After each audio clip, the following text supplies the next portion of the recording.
Raislarim, sizlarni diqqatingizni bir videorolikka qaratmoqchiman. Assalomu alaykum.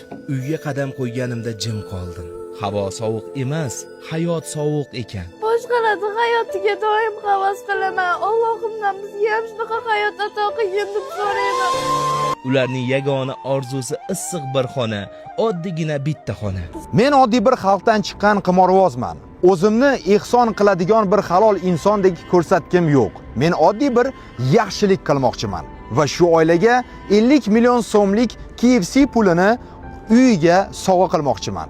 Agar siz ham shu yaxshilikka qo'shilmoqchi bo'lsangiz, bitta obuna bo'lib qo'ysangiz yetadi. Men shu oilaga olib borib, shu pullarni topshirmoqchiman.